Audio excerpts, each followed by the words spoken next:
Thank you, Martin. And thanks to the Russia program and Christina and all of you for joining us on Monday morning. This project began in 2018 with a question: can we reconcile what many of us were seeing as increased societal capacity to organize and solve issues close to home with the concentration of power in the Kremlin, in Putin, and the movement towards a more closed political system? Through our individual research, we were observing growing local activism in urban areas, in small towns, and in actions that linked urban and rural communities. And this is what we decided to write about. Our case studies of local activism, sometimes hidden from public view, were consistent with largely visible actions such as the contestation after the shopping mall fire in Kemerovo, the Shey's encampment, and the Fergal and Navalny protests. The book chapters show what activism looks like, as well as the variation in societal attitudes around activism. We see disengagement, something Anna Zhelnina has written about in other contexts. We see learned helplessness, or the idea that this is Russia, they'll do what they want. We see delegation. Government created these problems and only government can solve them. And we see this pervasive, limited focus on policy implementation, but not politics or call for systemic change. But we also see true opposition and delight in finding common ground, voice, and in building community. Our book also highlights the Kremlin's development of new kinds of interventions against civic organization, often also very close to home. These tools of repression and channeling meant to stifle civic engagement and especially organization. The picture that emerges across these chapters is a society in flux, slowly building new capacity unevenly across contexts, but easily derailed by state tactics. Russia's full-scale invasion in Ukraine came just after we put the book to bed, challenging our work and demanding that we consider what it tells us about societal support for Russia's war. I suspect authors disagree about this question, but here are some of my takeaways to kick off our thinking. Our work suggests that societal response to war is less black and white than we see in polls and in the media and in pictures of rallies on Manege, as we saw last night. And that response contains some element of the connection to community that we uncover in the book. But it also shows us the need to disentangle the effect of repression and coercion on state support and on action and inaction, and to explore the differences in societal response to foreign and domestic policy, not only in Russia, but in comparative context. And we need to be aware that for many whose voices are not being heard, the invasion belies the responsiveness they experienced from government through local action. Second, given societal quiescence during the war, is our book still relevant? I think we've all wrestled with this a little, and I come down on the side of yes. As Irina Olimpieva recently wrote in Russia Analytical Digest, Russian protest continues. This kind of local activism continues. The research group Activism counted 350 events of action in August 2023, probably an underestimate, many reflecting the weapons of the weak or infrapolitics we highlight in the book. Understanding these events remain a window into Russian social thought. At the same time, our book underscores that societal opinions are not static, and our work sheds light on the nuances, ideas about efficacy, and societal response to change and new information. So I'm going to stop there with lots to discuss and turn it back to Jeremy. Thank you, Regina. That's great. Yeah, I think what I'll say is a little bit more about why we want to put this book together, because I think Regina and I had already had an interdisciplinary conversation between political science and sociology, anthropology, and this book really was just us enabling what was already out there to come to fruition. And what was really surprising for me was the amount of engagement between authors in this book with each other's disciplinary traditions. And so if I could just literally in a couple of minutes say a little bit more about that.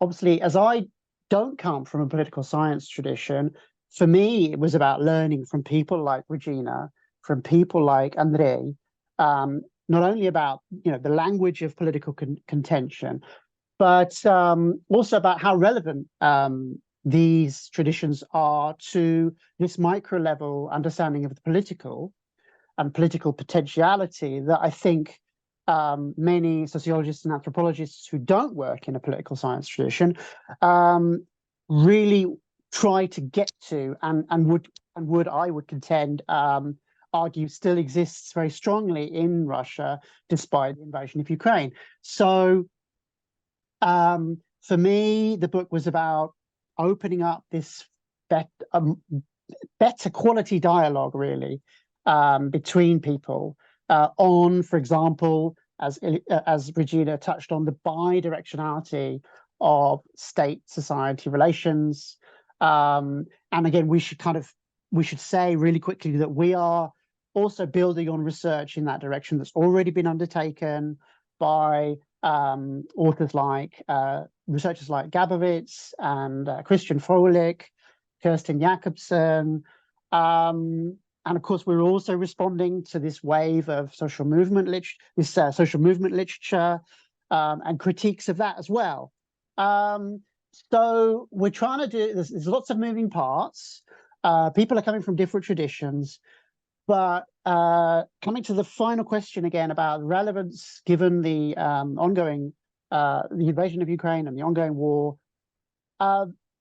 in some respects, we would, I think, argue that what we've indicated, what we've detected and documented in this book is a set of potentialities. Some people wouldn't want to call them civicness, right? But grassroots forms of connection, connectiveness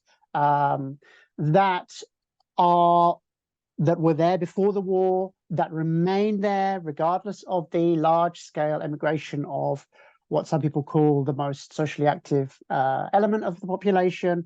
And as Regina and I were talking about how to present this book since the war began, we were thinking about different metaphors, and one is that there is that regardless of what the regime in Russia is trying to do, there is going to be at some point an opening which will then be filled by these, whatever you want to call them, quasi-civic structures that have been built from the ground up. And that's one of the things that one of the reasons this book is relevant, and that's one of the reasons that I really value the different the very diverse contributions that our authors have made.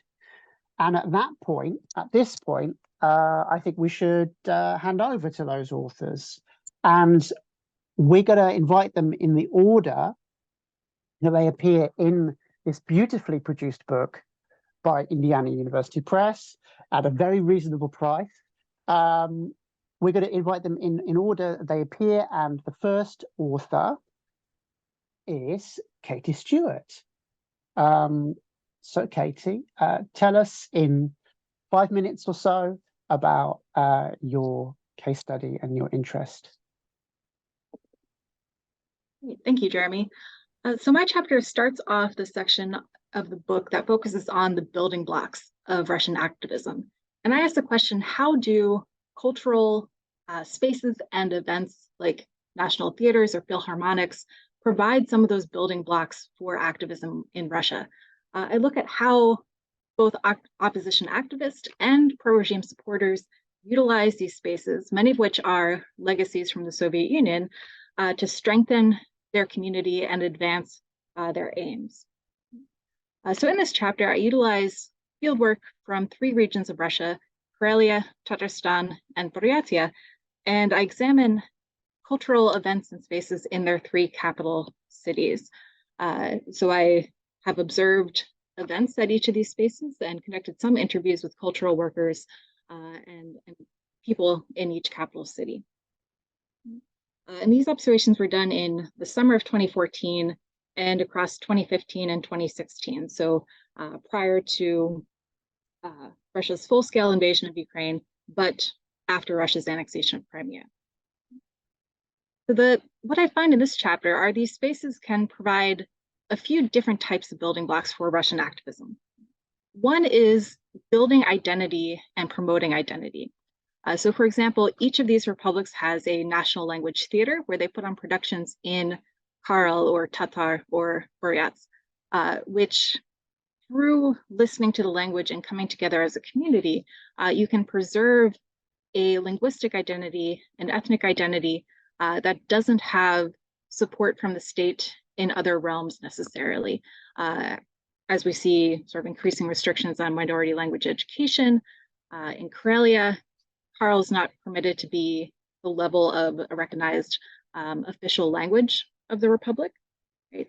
But in these theaters, they are still allowed to be sort of expressed, allow people to come together and share across that identity and promote the language in a different way. So it also provides this opportunity for bonding and noticing each other's preferences through coming together at these different cultural events. Right?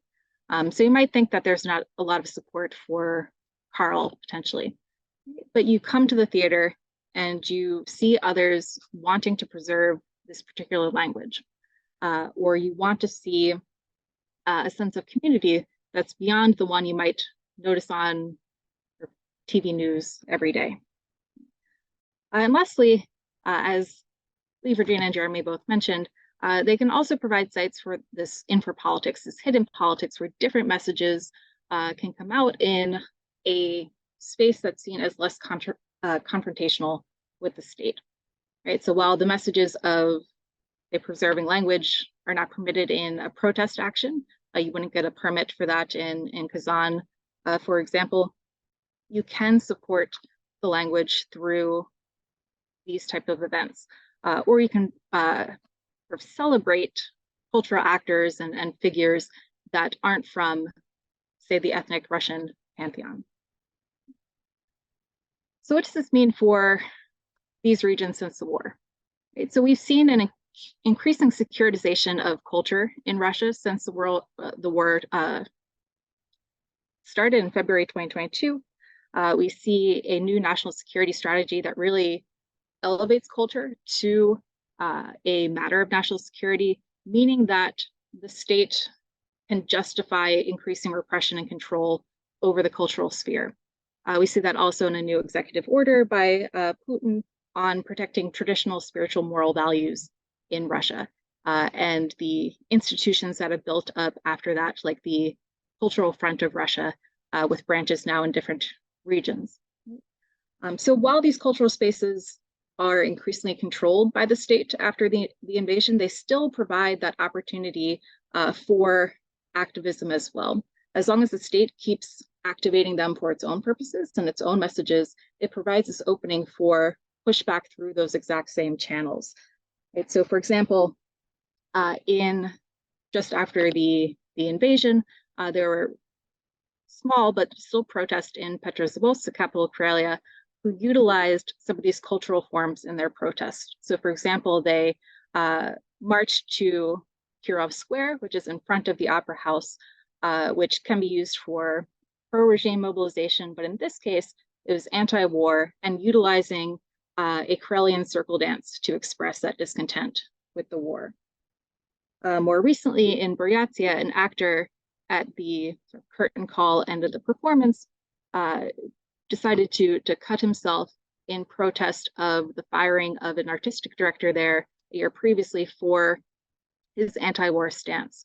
And that was an action in front of a crowd that happened quickly, so state agents couldn't prevent that message from getting out. So while there is this increasing restriction around culture, as there is around other forms of activism, there are still these opportunities for as long as people are coming together in theaters, as long as people are coming together in Philharmonics and these different spaces for alternative message aside from those on the television can get across and build community that they see with alternative perspectives. Right? And I will pause there. Thank you, Katie. That's brilliant. And now we move on swiftly, given the limited amount of time we have, to Guzel Yusupova, who's going to talk about promotion of minority languages. Yeah, thank you, Jeremy. Hello, everyone. My chapter is kind of a continuation of Katie's chapter, and it summarizes ethnic minority activism in Russia in response to demolishing compulsory learning of local languages in schools in ethnic republics. So I focus specifically on this issue. And in this chapter, I show how inability to act offline to defend this compulsory learning in school facilitated online connective action and helped to build horizontal networks between activists of different ethnicities and between activists and non-activists in each republic, and even in some cases between a local ethnic activists, cultural elite, political elite, and economic elite when they help each other to promote the grassroots activities that emerged in response to these restrictions of teaching minority languages.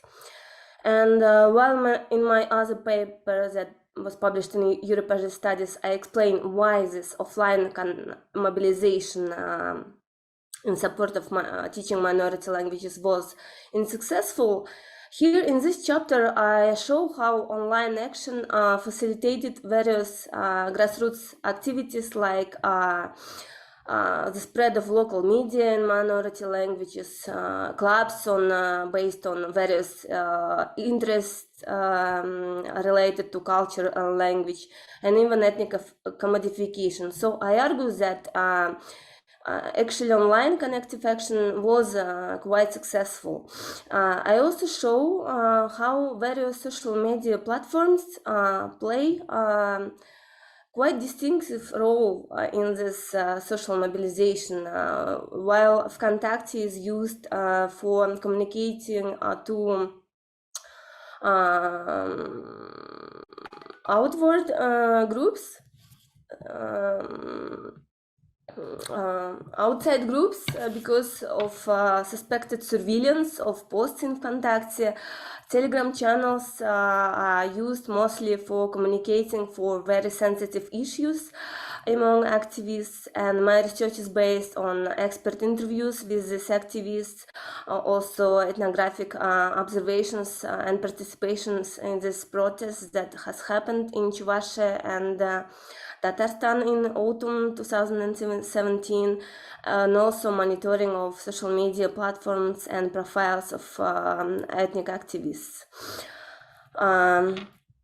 And what the war changed in minority activism in Russia, how it changed minority activism. I think it became, on the one hand, more restricted, and even Katie already told about it.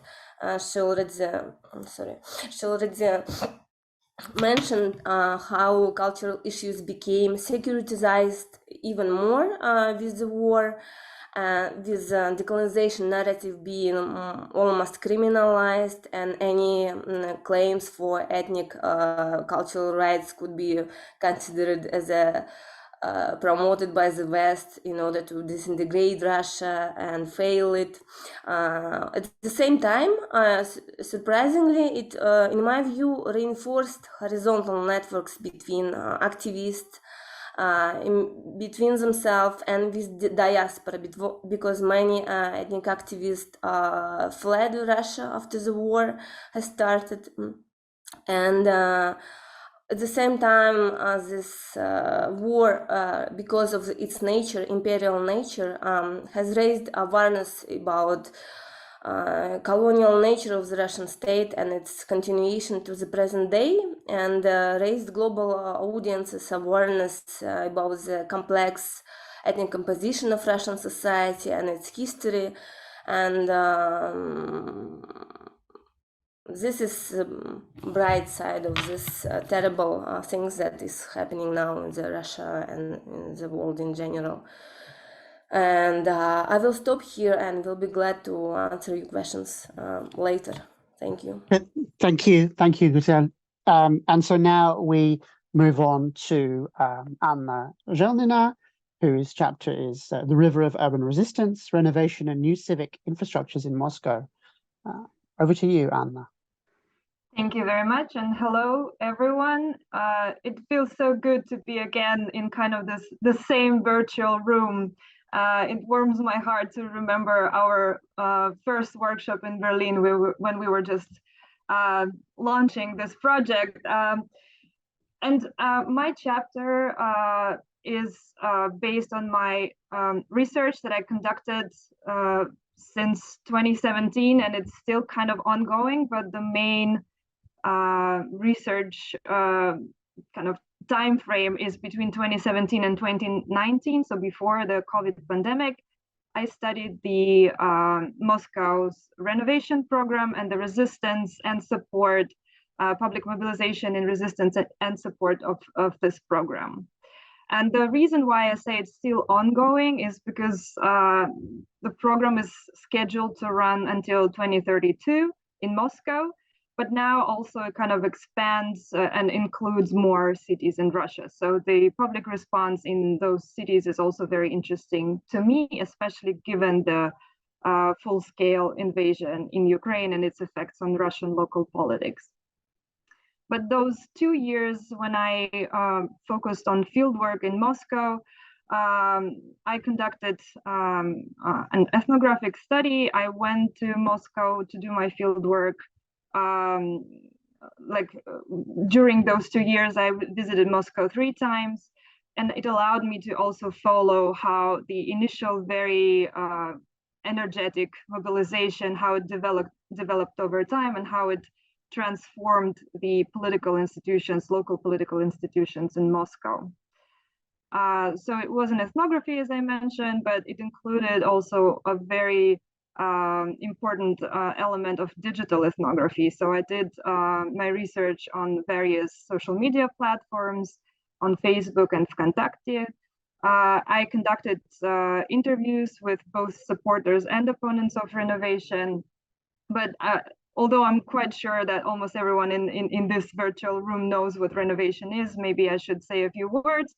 This is a very ambitious urban renewal program launched in Moscow in 2017. And the idea is to relocate people from the socialist era housing, the so-called Khrushchevki or Stalinki, relocate them into new high-rises. And the program was very controversial when it started, but it also involved a strong kind of democratic element. The Moscow government wanted to know the opinions of the potential relocatees before demolishing their housing. So there was a lot going on in especially 2017 when people first heard about the program. And the mobilization happened almost immediately on both sides, as I mentioned, both to support and oppose the renovation program. And the reason why I think this case study is especially important for our understanding as scholars of what's happening with Russian civil society is because this is exactly the close to home issue that Regina was talking about earlier. It's literally about people's homes. So understanding why and how and who mobilizes in response to a threat to home is very telling. And it can help us understand why people sometimes decide to stay quiet. And there were people in my sample, even those who were homeowners or tenants in the buildings included in the renovation proposal. There were people who were kind of indifferent. They showed no interest in the program. And this is one of the big interests of mine, this civic apathy. where it comes from, and how to fight it, basically. So as I mentioned, this was a qualitative study, and in my kind of ways of thinking about it, the theories behind it, and the concepts that I hope to contribute to the studies of Russian civil society, is this idea of civic infrastructures, or the gradual emergence of civic infrastructures as people are protesting. And this is where my metaphor of urban resistance as a river comes from, because I thought, I know some people hate using metaphors in kind of this scholarly writing and research, but I think in this case it kind of works, because rivers actually build their own infrastructures as they flow. So they build the river banks, they decide where to go. And this is what I think happened with renovation, because basically as people mobilized in response to this very personal issue of home, they built activist networks, they expanded their understanding of how society works. Many of them actually developed the understanding that being engaged and civically active is important. So those new ideas and new practices became part of their personal strategies as well. And this is what my chapter is about. So I'm actually looking at the civic initiatives that existed before renovation and how they merged with the river of the renovation produced mobilization. And I also looked at how this river developed after the main episode of mobilization. So kind of this tracing, the idea of tracing the previous infrastructures and the changes that emerged because of renovation is the central focus of the chapter. And I'll just have to update, I think, my project with what happened after the full scale invasion, because it's not, of course, in the chapter. But I kept doing my research as much as I could, following the, especially the digital platforms, of course, but as much as I could, also keeping up my personal contacts with the activists. And it had an immediate effect on the activist community. So the beginning of the full-scale war in Ukraine affected the activist communities on the same day. And I could see it evolve in real time, especially the perception that the popular platforms such as Facebook became kind of dangerous spaces for activism, changed everything. People started migrating to other digital platforms. And of course, those digital infrastructures they have their own affordances of what people can do and how those new online communities operate. So there's a lot to be said and studied here about the transition to Telegram, for example, and how this digital space changes how our interactions evolve and what is visible to, let's say, media. Because, of course, Facebook as a more visible platform immediately shaped the public discourses, unlike Telegram. And of course, this idea that now renovation is a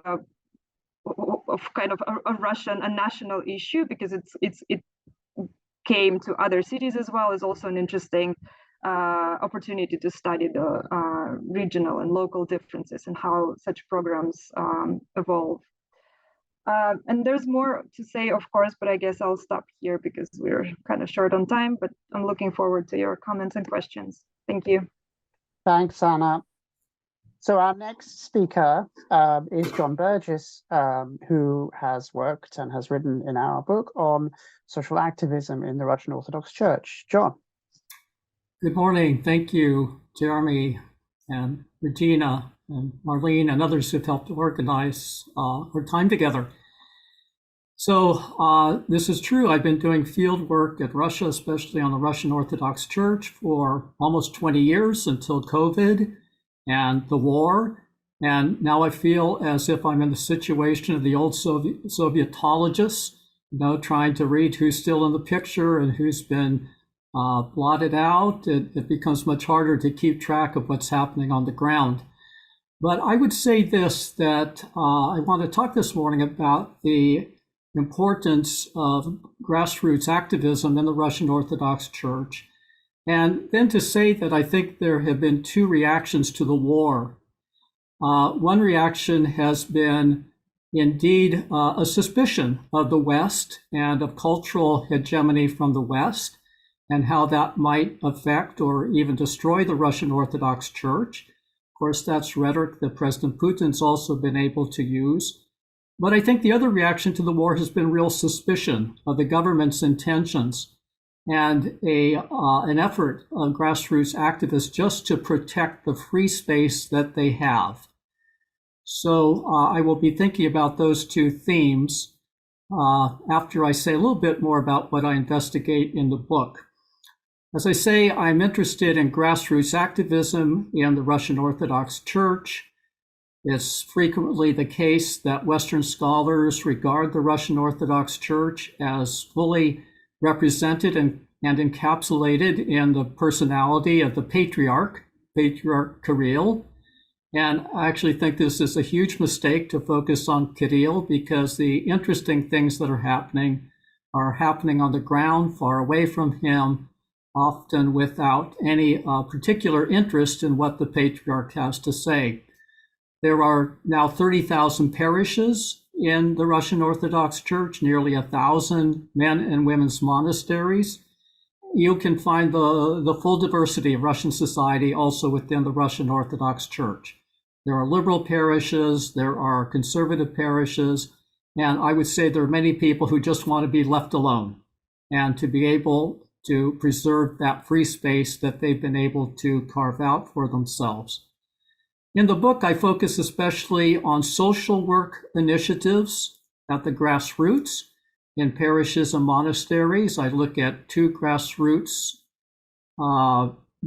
activities in particular, a drug rehabilitation program in a remote parish along the Volga, a couple hundred miles outside of Moscow, and a second program that runs summer camps for children with emotional and physical disabilities. These are areas, social work areas, in which there has not been sufficient government resources, and particular priests have seen a need. They've not called on the government to respond to that need, but rather they have done their own organizing. These kinds of projects require a great deal of lay participation. A summer camp for disabled children requires recruiting psychologists and social workers, doctors, as well as people who just help to run the camp, take care of the children, cook the meals, clean the dormitories, and so on. So these are big projects that require volunteers, and the volunteers are active participants. They actively shape the program. The priest may have a privileged place, but has to accede to the insights and the skills of the people that he recruits.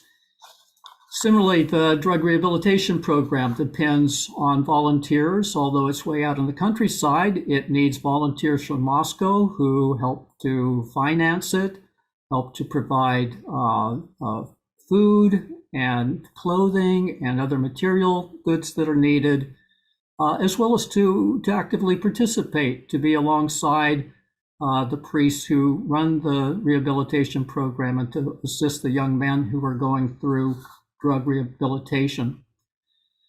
I argue in the chapter that this builds social capital. I also note in the chapter there's no reason to think that this will automatically turn into democratic politics, but it does mean that there are alternatives to the government. There are alternatives where at the grassroots, Orthodox people, they're indifferent to their patriarch. They are not confident that the government will respond to these problems, and so they jump in and self-organize. What has happened since the war? I go back to my themes that I opened with. I think on the one hand, in these Orthodox circles at the grassroots, there is real concern about a growing cultural hegemony from the West. over the last, since the collapse of the Soviet Union in 1991, the Orthodox Church has regained all kinds of possibilities to do social work that were not previously possible. And there is a kind of Orthodox atmosphere that the church has tried to recreate in Russian society. So there's always a suspicion that Western secularism is going to undermine that. And as I said, Putin's been able to play on that. But the other thing about these groups is that they are also suspicious of their own government. They're not confident that their own government has the capacity to address all of these problems on the ground. And when a war takes place, they become additionally concerned that government resources are misdirected. They're directed away from what people really need in these particular local contexts. So this leaves them, I think, very ambivalent about the war, suspicious of the West, but not entirely confident in their own government. And mostly they want to protect their free space. Mostly they just want to be able to continue the work that they've been doing, that they see as valuable to continue. Drug rehabilitation, social work with disabled kids. How do we protect that? How do we protect it both from cultural hegemony from the West, but how do we protect it also from our own government? And they're not going to stand up and protest the war. I just don't see any evidence of this from these groups. But nevertheless, I think they provide an important civic voice, important civic force that will be of interest to see, will be necessary for Russia once the war concludes. Thank you. Thank you so much, John. Okay, and now it's my turn. Let me just make a note of the time. So my chapter is called Activists and Experiential Entanglement in Russian Labor Organizing. And this builds on a really long-term research fieldwork that I did with what are called new trade unions, quasi-independent trade unions, whose mere existence kind of answers the question, how is it possible that workers are able to defend their rights despite lots of legal and legislational obstacles to them doing so? And so I kind of revisit this case study that I did a long time ago and combine looking at this independent trade union of automobile workers organizing very successfully around 10 years ago, automobile assembly workers. I revisit that case. I go back to the people in that case study, interviews and observations, very much embedded research. And I look at that case alongside a much more recent case, which is the diffusion into labor organizing of leftist anti-capitalist activists in Russia who felt that openly political organizing was no longer viable, was no longer meaningful, or was no longer safe. Right? So my story is very much one of looking at how much mobility there is between activists in choosing their causes, geographical mobility. And so the second case study then is about so-called gig workers. And in the Russian case, I'm focusing on people on electric scooters and bicycles, delivering food to people who are ordering fast food via mobile phone apps, right? So something that, pretty much universal in large urban spaces throughout the world, right? And again, one would assume that these people are totally subordinated, given the hostility of the regime to any kind of labor organizing. But again, what I do is I do some process tracing. I look at how a mixture this is what's interesting and speaks to the main concerns of the book. A mixture. It's people who intuitively understand the need for political struggle to defend themselves join these seasoned, highly ideological actors who have migrated, diffused from socialist causes elsewhere that they can no longer pursue openly, right? And this makes for actually a relatively successful combination. And they are able to, again, like the auto workers, win significant concessions despite the highly authoritarian nature of Russia. Updating for the war, it just so happens that the main guy that was organizing these gig workers, these food delivery workers, Kirill Ukraintsev, was arrested and put in prison, right? And so, of course, we see one of the very obvious outcomes of even this low-level grassroots labor organizing is that the ratcheting up of repression immediately before the war and after the war targeted any kind of visible figureheads. But again, this then speaks to the point of my chapter in that a continuous process of radicalization and training is observed in the Russian case, right? So just because so many people have left, just because so much repression has been used, shouldn't leave us with an entirely negative kind of conclusion. The various forms of unofficial and low-level and less visible forms of labor contention continue, and we see this in the Moscow metro, right? Right now. So since the war, I've gone back to the field and tried to actually look again at further diffusion and migration. So who are the people that are engaging with each other over anti-war protests? And of course, what that means now is something Regina mentioned, invisibilized, infra-political protests, stickering, graffiti. I asked the question, who are these people? Where do they come from?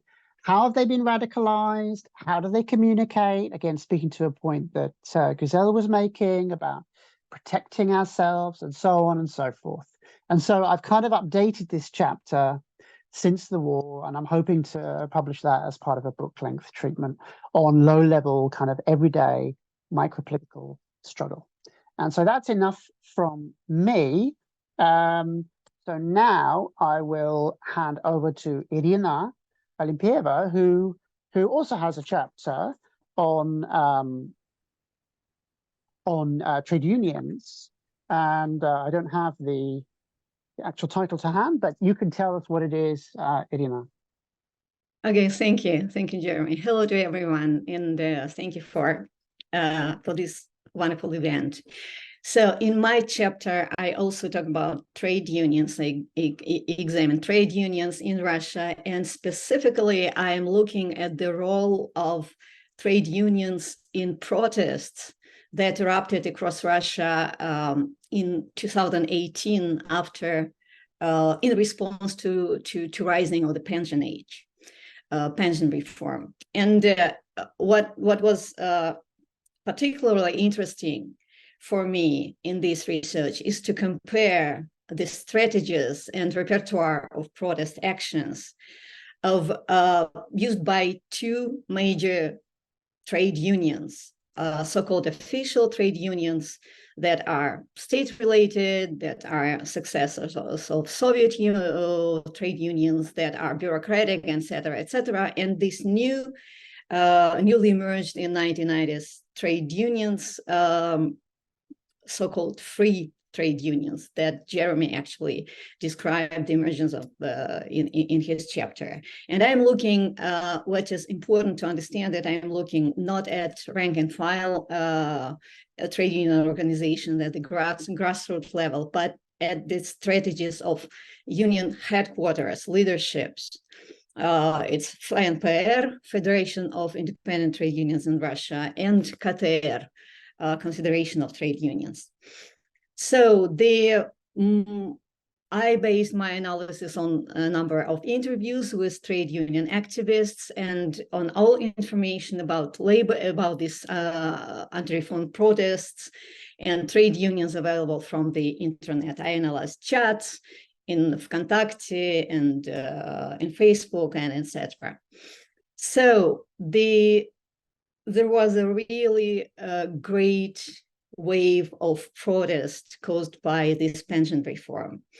But it was not surprising that this protest didn't lead to any changes and didn't manage to block the reforms. And although trade unions were highly involved in this protest actions, they also failed to mobilize enough members and to protest and block reform. They didn't fail even to introduce any changes into reform.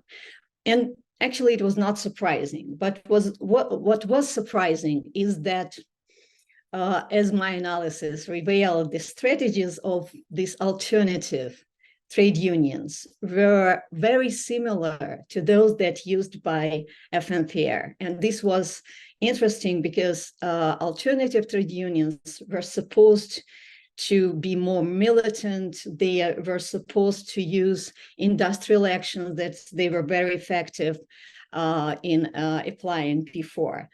And in this protest, they, like FNPR, they focused almost exclusively on petitions and appeals instead of protest. Like FNPR, they limited the repertoire of to symbolic demonstrations and pickets instead of using strikes and other industrial, direct industrial protest. And exactly like FNPR leadership, the leaders of KTR strictly prohibited organization of strikes and other industrial direct actions by rank and file organizations in the great grassroots level. So I explained these changes by growing integration of alternative unions into political system. While they wanted to participate in policymaking process, they were seeking institutional influence, and this requires representation in State Duma, and they inevitably integrate into Russian political system and play according to Kremlin defined rules of the game.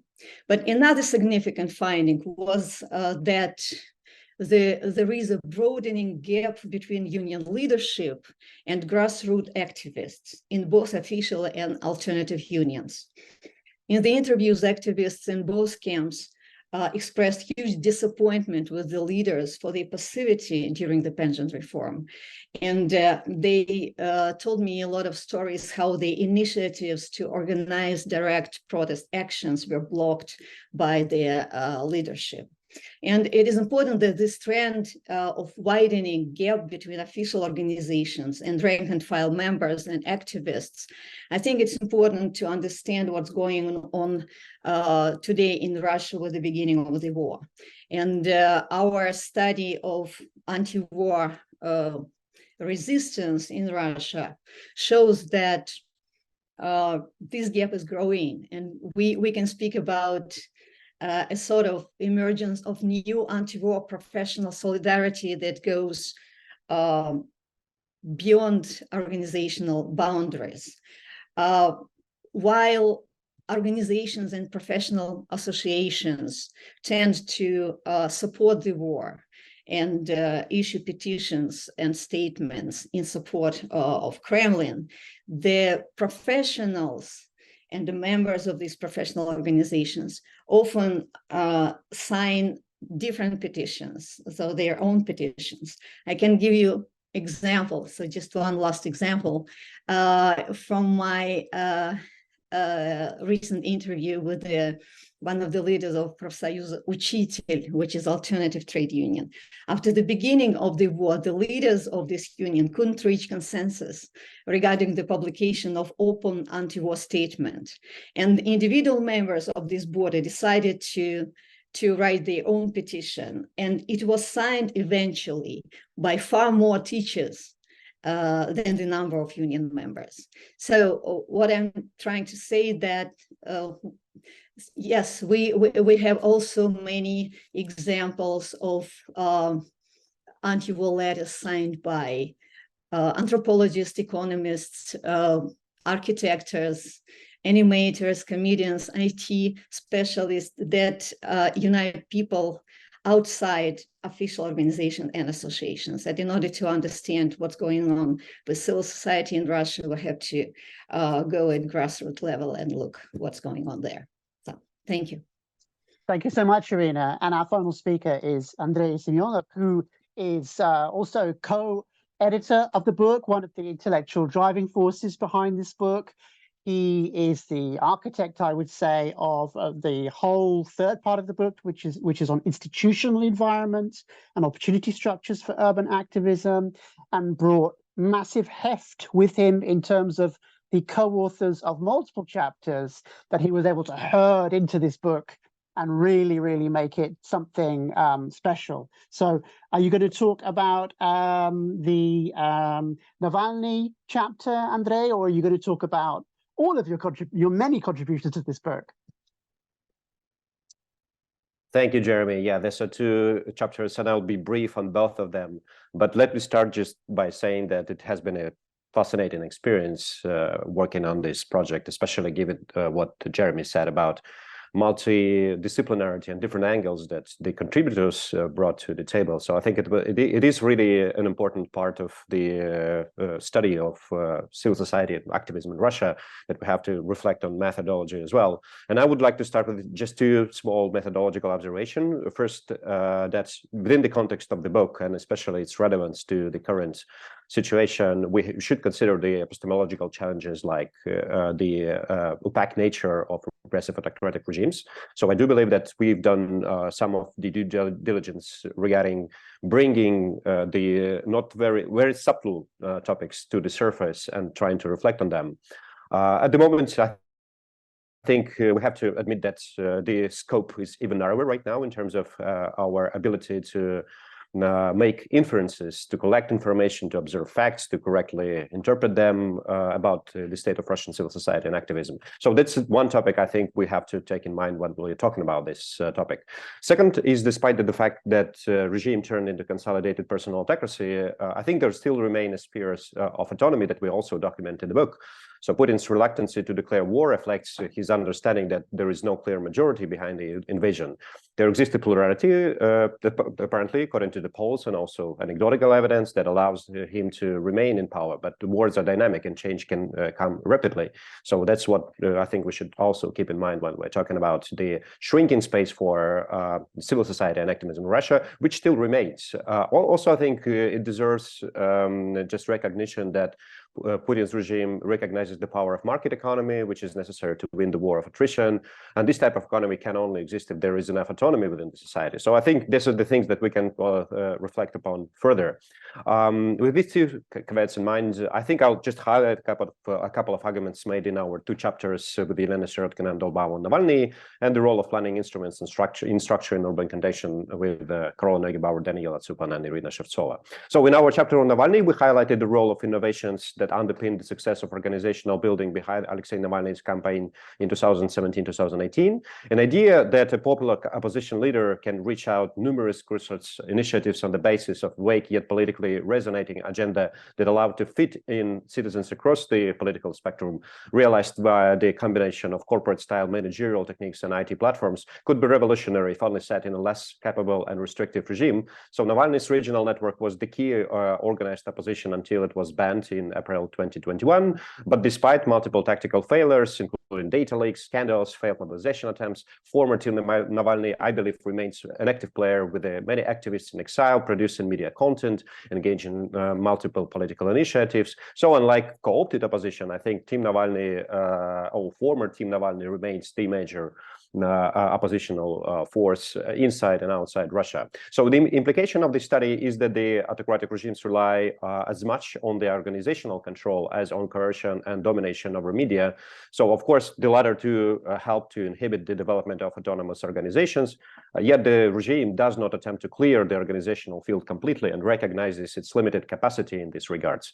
Finding the necessary balance between the sticks and carrots for political and civil society organizations remains a part of the agenda, as manifested by the incremental changes, for instance, in foreign agents law that still restricts civil society actors on the individual rather than categorical basis, although human rights, electoral watchdogs, and increasingly environmental organizations remain the primary victims of this law. So given that much of the political contention in Russia is this under direct threat of repression after the war, I think our second chapter on the role of place-based activism is still relevant as well. In our chapter with Carola, Irina, and Daniela on urban planning, we explore how formal planning institutions shape urban activism and highlight the dynamic nature of this relationship. So the chapter stops at the moment when the urban planning competences in Russia started to be transferred on the higher level of government, so on the regional level. The declared rationale was to reduce corruption and therefore the number of urban conflicts. Yet, despite the transfer of power, urban conflicts remain ubiquitous. So you can read multiple stories of local residents protesting against infill construction or park demolition. In Perm, our focus in the chapter, this led to a conflict between the mayor, connected to the leading urban developer, and the governor, who seeks to find the balance between the appetites of local elites and public demands for a better urban environment. So these changes in urban government do not affect the underlying power structures, of course, that dominate urban politics. The executive officials and corporate actors, they are still the major actors, and urban residents have limited access to the decision-making process. But also, as Anna Zhelnina highlighted, in the wake of large-scale urban renewal projects like the complex area redevelopment, or so-called KRT, for instance, as it's called in St. Petersburg and other large cities, this power imbalance also ignites anger and organized discontent. Again, in St. Petersburg, the Stop KRT movement successfully mobilizes local residents to object the city hall decisions to designate certain areas of Khrushchevki for redevelopment. They launch public campaigns, they occupy public hearings, they call for communities to enhance self-governance, and fill in boxes of public officials with requests and complaints. So this is, I think, a very important development as well, that in this restrictive environment, urban residents still have a voice. In sum, the book, as well as the individual chapters, stand out as a testimony for the activists' efforts to resist the encroachments of the state and corporate actors into their living worlds and highlight the autonomy, or the remaining autonomy, individual and collective, that is valued by the citizens and to a certain extent respected or tolerated by the regime. I believe that our book and its implications speak against the usual lamentation that Russian civil society is passive. That is an ultimate reason why the invasion happened. Civil society and activism in Russia is diverse, if not fragmented, and no actor can claim to represent it. So far, every report of Donos or something, there are news of single pickets against the war every day, also as a testimony for the ability of the society to organize. So as a social scientist, I believe we are responsible for recognizing such a complexity, and I'll be happy to discuss in more details and answer the questions regarding our chapters or the book in general. Thanks. Thank you, Andrei. Thank you for doing the impossible task of covering such a big contribution to the book. Okay, so I'll hand back to the chair now, Marlene. Well, maybe we should try and I'll try and pick equally on our authors, and feel free, authors, to like push back and say you'd rather focus on something else. But on cultural spaces, why don't we hand over to the first two speakers, Guzel and Katie? Katie, do you want to say something? Sure. Yeah, so I think the ability to use cultural spaces for obvious political activism is more and more constrained at this point. Even more subtle types of activism as well. We're seeing, as I mentioned, sort of firings of different theater directors. We are seeing an emphasis on funding placed on for more patriotic type of plays, for instance. So I think while it's increasingly closed, there are still opportunities for people to perhaps still see a sense of community if they're attending a same play that's not political in topic, but maybe in form through minority language, for instance. So they're seeing an alternative source of identification that we can see carry over into maybe more political organizations like the Free Buryatia Foundation, for instance, that is organizing to push back against the sort of enlistment of Buryats and sort of increased deaths during the war. Right? And just one quick note on the connection to the Soviet underground, I think we're seeing at official levels too, a connection to the Soviet approach to culture. So the new artistic director in the State Russian Drama Theater in Buryatia, for instance, said that he plans to stage performances that, quote, are simpler and more understandable to ordinary people. Right? So whereas there was the socialist realism of the Soviet Union to make art intelligible to the masses and promote the socialist cause, I think now we're seeing a turn to, maybe we call it patriotic realism, where the sort of form and content of that art is shifting to be in promotion of the state, which is necessarily going to shrink that space for the use of those cultural spaces for activism when they are funded by the state. Yes, I think I will add about this cultural spaces, traditional cultural spaces as a place for resistance. In this situation, I think a simple act of continuing speaking about ethnic minorities' history through new plays or new movies is already an act of resistance in a way. And underground culture, from what I know, there is kind of a renaissance of poetry in minority languages, including anti-war poetry, but this, of course, not widely spread, but still could be considered as a kind of a revival of this dissident culture that was existing during the late Soviet period. This is what I would like to add. Mm-hmm. Thanks, Guzel. Would somebody like to address the question about environmental activism as a wedge? So I can say a little bit about environment. Sorry. Yeah, Let me go kick ahead, off Regina, and then Andrei. Yeah. So we didn't include environmental activism in the book, in part because we were looking at things that maybe other folks weren't looking at. We haven't talked about how the regime is using activism to normalize everyday life. So activism had become, through the 2010s, this close to home activism had become a part of everyday life for many people. And the regime has let some of this continue, in part, I think, to normalize. There remains, Anna spoke about housing. I also wrote about housing. There's a lot of still continued activism around the renovation program in Moscow, and the repertoire of tactics hasn't really changed very much. It's a little less public, absolutely, but it's still linked to demands for better housing, and that is extended to other cities. In terms of environment, it's the same. It's a little, the tactics are a little bit different, but environmental protest is one of the biggest categories still occurring. And it's one of the most creative. So for example, in response to fires in the Urals, in burning down forests in the Urals, a bar recently made a tincture of burnt materials and burnt wood and seeds and other things, and tried to auction it off for the cost that it would take to replant the forests, right? So there are these deeply symbolic and sort of almost whimsical sort of ways of education happening alongside the more serious direct confrontation about environmental movements. Andrei, did you want to jump in?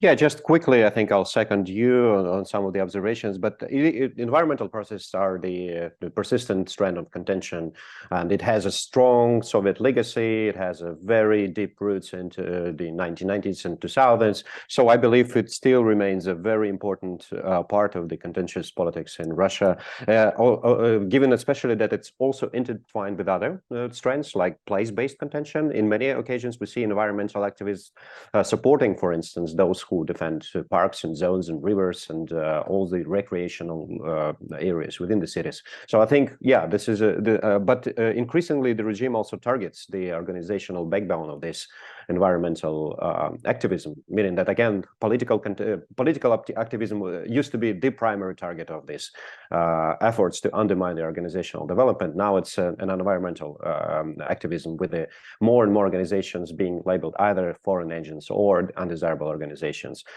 which pushes the environmental activists outside the organizational field. So I think this is the major development at the moment. Thank you, Andrei. And yeah, as I said in my chapter, one of the kind of unexpected transitions that I find is the transformation of environmental activists into anti-war activists. But I wanted to give the floor to further speakers to maybe address the question about digital and physical activism and the interaction between them. Does anybody want to comment on that? Yeah, it's maybe I think maybe it was related to my presentation because I focused on this social media activism, and what I want to say is that it's never either that or that. It's always go together, and one reinforces another. First thing, we think that social media helps to organize activism, but also it helps to inspire activists to actions and to unite them.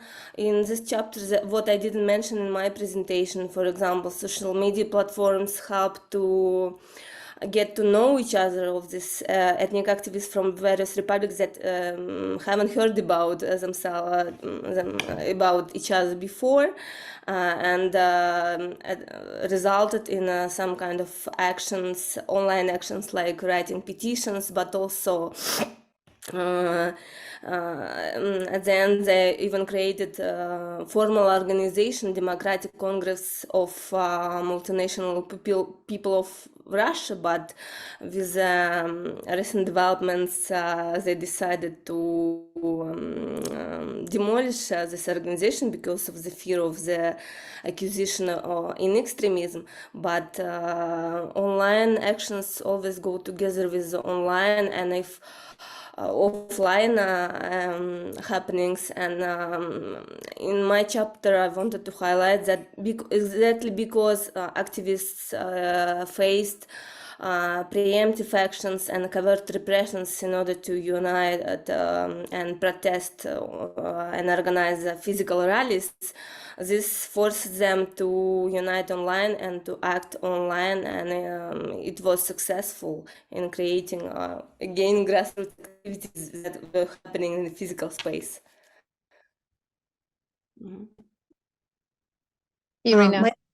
Yeah, just a little bit. It is very hard to overestimate the role of Telegram in today's Russia in this anti-war resistance, and this interconnection between digital and actual physical communication can be seen. For instance, I can give you an example of a huge organization, huge network of Russian activists who help Ukrainian refugees who want to leave Russia to Europe. This is a huge, we studied this organization. This is a huge organization and network in the Telegram with very well developed connections with interactions, and they do great job helping these refugees, but they exist in Telegram as a network in the Telegram.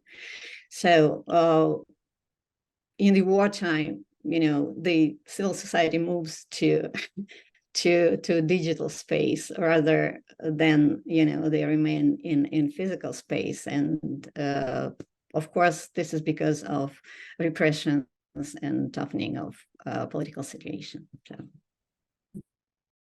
Yeah, you probably would be surprised, but I want to address the gender question. I know it's a huge one, but I just want to make sure that we kind of address this difference, that there's women's activism for women's rights, and there's women's activism. And in my case with Renovation, I think it's a very good example of how women become a driving force for a huge movement. Really, it was a women's mobilization that Renovation sparked. But also in the process, they have to really negotiate their status and their gender identities, because as a woman, you're supposed to be connected to your home. And this is why women felt kind of appropriate to mobilize in response to Renovation, because it was a threat to home. But also you have to like take leadership positions. So this kind of really interesting balancing act between being a female activist and a leader, and still kind of maximizing the, this is going to sound weird, but the kind of the benefits of your gender as an activist. It's an interesting topic in and of itself. But I think there are many other examples of similar kind of women-led mobilizations and grassroots activism that is very careful about not stressing the kind of women's rights aspect of it. So I think it's a very interesting question also for the anti-war mobilization, and I think maybe Irina can say something about that. I want to jump in just as a brief moment to say that we've been doing some interviews with feminist anti-war activists, and what comes out of those interviews is something that looks very akin to the model in our book, that a lot of this feminist activism is actually rooted in close to home issues, personal experience, built through individual connections that expand into a broader network.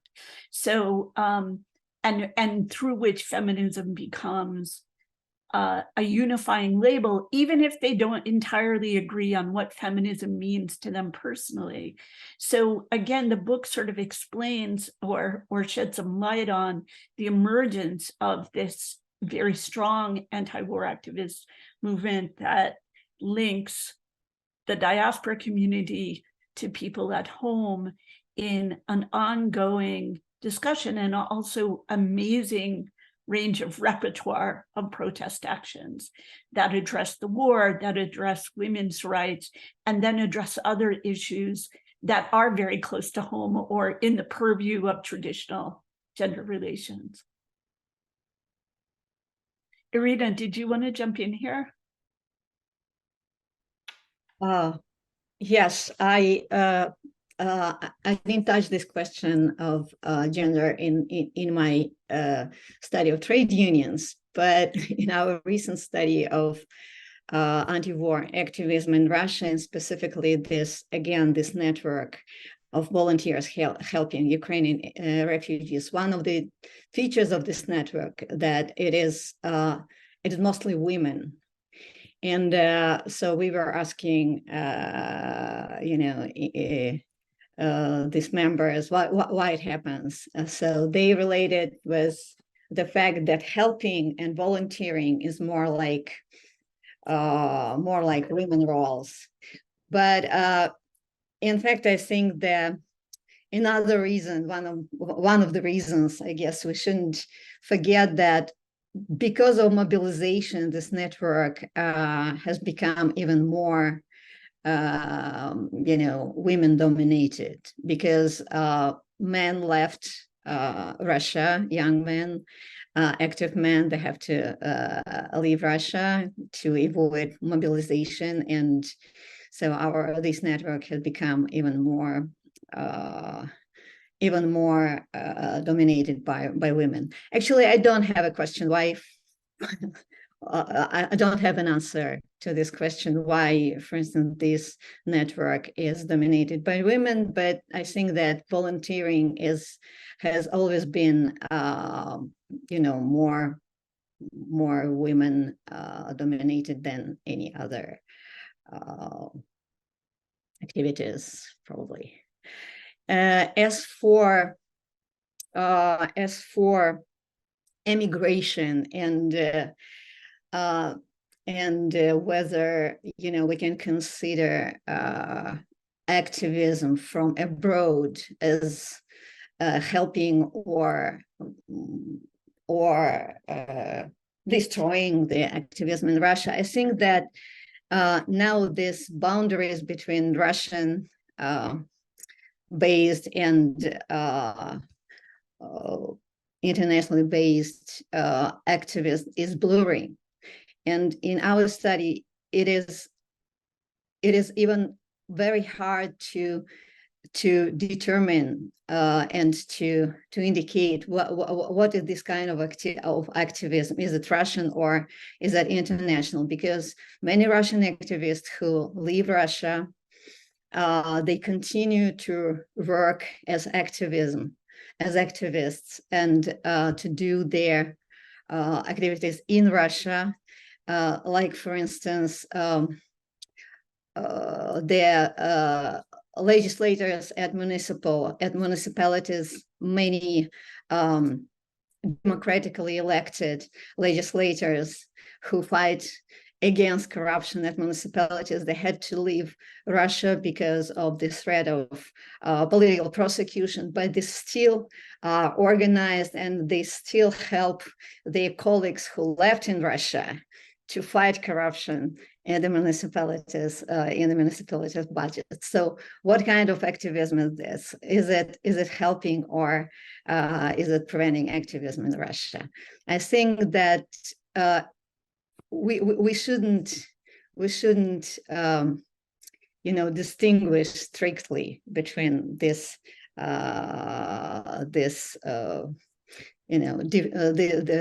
differences. And now it's a new type of civic activities, which is cross-boundary and which plays more and more important role for Russian civil society. Yeah, I just want to briefly end, because otherwise decolonization activists will never forgive me that decolonial initiatives mostly led by female leaders, and importantly, they raise new, in my view, to the Russian public issues of intersectionality, when you have both minority background, female background, or queer background, and also social, and also this this discussion about how poverty affects and overlaps with ethnicity in Russia, why ethnic republics has a higher death toll in this war. It also brings in this social class dimension, and this decolonial activism very much engage in these issues and promote these discussions in the public via social media and other activities. Andrei, did you want to address the activists' question, or did you not want to address it? Sure. I mean, I have 2 points on academia. Basically, one is that we have to recognize that Russian social sciences after the war experienced the major blow, and this weakens our capacity also to understand the society and it trends within that.